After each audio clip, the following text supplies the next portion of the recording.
Hi everybody and welcome back to another episode of Ride 2 here on this channel. Now in today's episode guys, we've been set a subscriber challenge in today's episode, a really difficult one at that.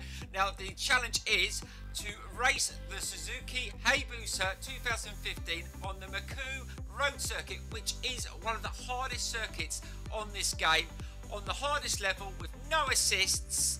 And I'm also going to do a setup on this bike. This is an awesome challenge. Now I've left the name of the subscriber on the screen to see who set this awesome challenge. Now I'm going to get straight into this. I am looking forward to this because this is going to be really challenging, but hopefully really fun. So let's get straight into it now guys. So here we go. Right, and the subscriber that set this challenge knows that I don't really like this circuit because he's raced with me online, so he's really put me on the spot to see if I can take the challenge. Now also, doing this challenge without anti-wheelie and any assist is going to be really difficult around this circuit, but I'm going to go for it guys, so here we go. Right, so let's check out what bikes we're going to be up against in this race. Oh god, Fireblades, they're going to be hard to beat. Yep, we're up against some really good bikes that are going to handle around this road circuit a hell of a lot better than I will on the heavy and big and bulky Hayabusa. But in a straight line, I should have the edge. So that's what I'm hoping for. And hopefully I don't crash. I'm keeping my fingers crossed. But this circuit is very challenging. So let's get straight into it and just go for it. Right, so here we go with the race. Now I've adjusted the gear ratio to allow the fact I'm not using anti-wheelie, so hopefully that will help me pull off without launching up into the sky on this thing, and that's not too bad. Keep that front wheel down, gradually open the throttle, see if I can get a nice turn through here. Oh, that was nice. So we started off really well. Now on the straights we're just going to kill the other bikes because this thing in the straight line is ridiculous. Now I haven't got it on the highest gear ratio, but I've got it high enough to be able to get up to speeds the other bikes are not going to be able to cope with. So we're going to need that little bit of an edge going into these slow sections. So hopefully we can start off well. I need a good start in this first lap. Let's just try and get into that first corner. Just keep it nice and smooth. Oh, that wasn't too bad. Started off well.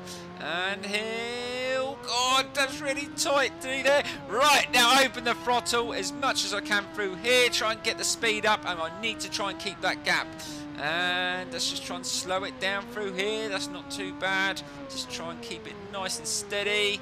Oh god, that was close again.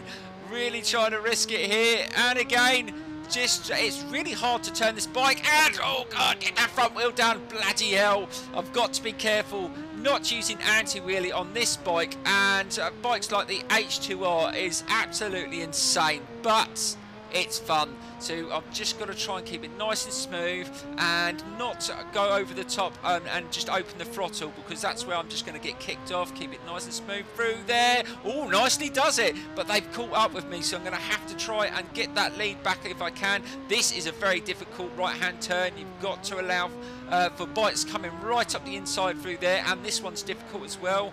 I've hit that barrier quite a few times in recent races. Now, I have raced online on this circuit, and the subscriber that set this challenge knows that I struggle around here, so he's really set an awesome challenge, so thank you for that. I really appreciate it. Right, this is one of the hardest turns on the race.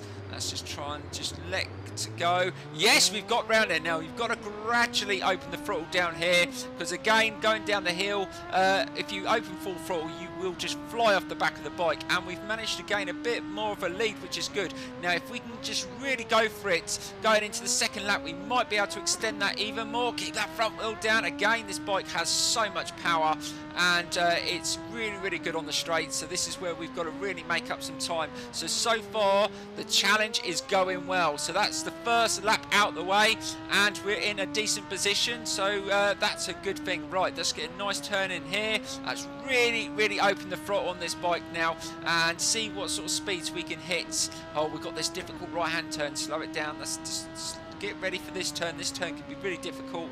Get nice and tight. That's much better. Right, open the throttle again. Let's see if we can get up to a decent speed again before we have to start slowing down. Oh god, almost up to 180 there. Slow it down and try and get a nice line through here again, keeping it nice and smooth, keeping that front wheel down. Let's just try and get a little bit tighter into this right hand turn here. Oh, that's a little bit better. Yes, awesome. So we've managed to get there through there nicely, and we're really starting to pull away from all the other bikes, which is awesome. But it's just about to keep it. You just got to keep it nice and smooth and not overdo it, because I know that the AI are very quick round here. So you've got to try and make up where you know that you can gain the time. And again through there, I've got a massive wheelie, but I managed to get the front wheel down. It doesn't matter if you pop a few wheelies, as long as you know how to bring the front wheel back down. I mean, around here you don't get much time, so you've got to really be on it into the turns. It is a very, very strange sort of circuit. I mean, racing around here in real life, it would just be absolutely insane. But like you get in racing circuits, even F1 like Monaco, that is ridiculous, and they still manage it. Right, let's just try and slow it down into there. Nicely does it again. So we've managed to really start to pull away from the bikes. If we can get another decent lead going into the third lap, we should be able to just back off and take a nice smooth run into the third lap. Right, slow it down. Right, this difficult turn again. Oh no, don't hit it. Oh my God, what a save there. I thought I'd just gone into there a little bit too tight. Sometimes it's better to go in wide. I don't know why I went in too tight there, but luckily the control on the bike there, I managed just to get round there and not come off or hit the barrier. But that's the first real scare, and the other bikes have caught up through there, so we're going to need to get on it again and really go for it in this last lap. Still need a decent lead. They seem to speed up on the last lap, so we're going to make sure we don't give them any opportunity to get back into this race. We've led it from the start. We don't want to lose it now, and we did drop a bit of time with that little bit of a mistake, but as long as I don't crash, I'm happy with that. Right, let's really go for it along this section. And I tell you what, watching a race like this, I bet in a closed up area, I bet it sounds absolutely awesome with these sort of bikes raging down the road, especially this one. This one probably sounds absolutely awesome. Now I've been to a few quarter mile races, and I tell you what, these bikes hit well over 200 miles an hour on the quarter mile, because they're just so quick in a straight line. It's absolutely insane. Right, that's not bad through there again, so let's just try and maintain that. We're getting really close to completing this challenge, and if I could do it without crashing, that would be absolutely amazing. And I've actually surprised myself.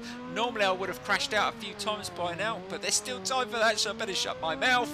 Right, to keep it nice and smooth again. We seem to get a bit of a wheelie there, I don't know why, but we've got away with it again. And just try and keep it nice and smooth again through here. Oh, we're actually up on the time on this lap, so we're actually running at a decent pace, which is good. But I can still see the other bikes on the map, so oh God, almost lost it there. Be careful. Went into that corner a little bit too fast. Again, keep it nice and smooth through here. Yes, that'll do. Come into the really difficult right-hand turn up here, which I absolutely, this one really throws me out. Again, just try and keep it nice and smooth. Oh, that was much better through there.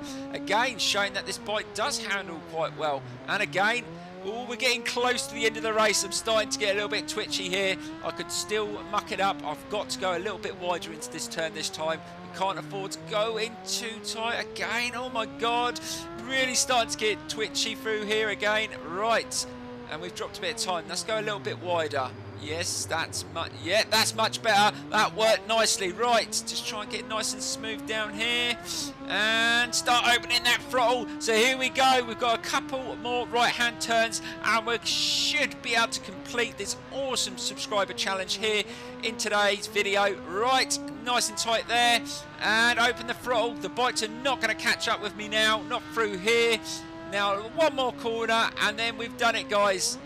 Oh, come on, don't muck it up. Yes, we do it, and there you go, guys. We complete the challenge. Get that front wheel up. There you go. What an awesome bike, and what an awesome challenge. Now, guys, we're going to get into the setup that I used in today's race. Now, this setup I actually already had that I've used previously, and I've got no idea why this setup works on this bike, because on any other bike it wouldn't really work, but on this one it seems to work nicely. So we're getting to it now, but you've got to allow that I'm using no assist and no anti-wheelie, because if you use anti-wheelie, you don't have to muck around with the gearing too much. Right, let's get into the setup, guys. Right, let's get into the setup that I used in today's subscriber challenge. Now, let's have a look at the suspension. Now, the spring stiffness I found worked best on a lower setting, but on the preload and the compression damping, I found having them both on maximum made the bike feel very, very comfortable through the slow turns. I don't know why, but I've used this setup before and this seems to work on this bike, and having the rebound damping on low seemed to work nicely, especially as you change direction, so that definitely worked. Now we're going to get into the gearing setup. This is mainly, I've obviously went higher on the first and second gear, mainly because I was using no anti-wheelie, but it's fine if you ran it a little bit lower on the gears. But I found gear ratio 5 was the best for this one. I hope this helps you out, guys. Thank you so much for watching this video. Please give it a big thumbs up, and I will see you soon for some more ride here on this channel.